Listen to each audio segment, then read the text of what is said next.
Brother, there is a very interesting thing that I see in your business setup, that you work with your son. This is something very much I do respect, though there is a generation difference, point of views and so on and so forth.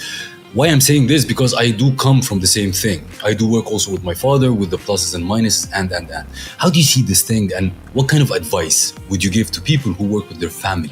I wouldn't want to be in your shoes, and I don't want to be in my son's shoes, okay? Because as entrepreneur father and doers, we're active fathers, because I'm your father, right? We have to show everybody else that we push you twice as hard as everybody else. Because everybody in the organization won't respect you if they think you've just been gifted it. So I work Ali twice, 4 times harder than anybody else. I wouldn't want to be in his shoes. And you guys are young, and emotional intelligence comes through time.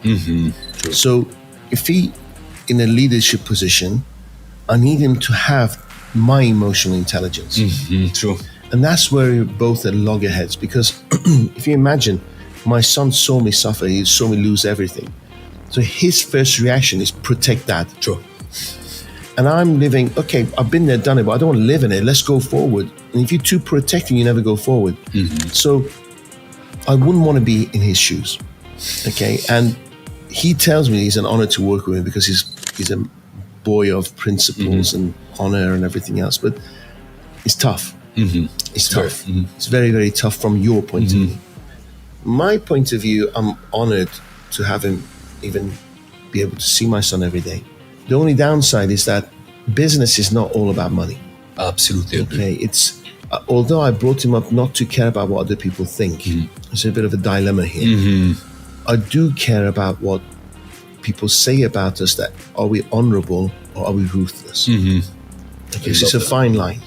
So where we have conflict is where he recognizes, if I employ someone and let's say they oversold themselves and they can't deliver, a true businessman should say, you didn't deliver, off you go. True.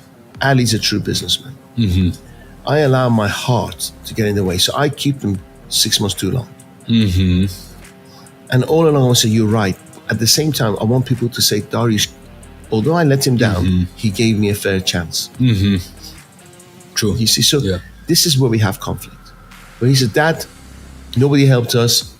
They're taking the piss and they're not delivering what they promised. They want huge salaries every month. Part. I go, well, no, just give them a chance. Nobody gave me a chance. That type of conversation happens a lot. But do you divide the roles and responsibilities or not? Yeah, he does everything. Yeah, that's extremely different. Okay. I just sit on top and guide.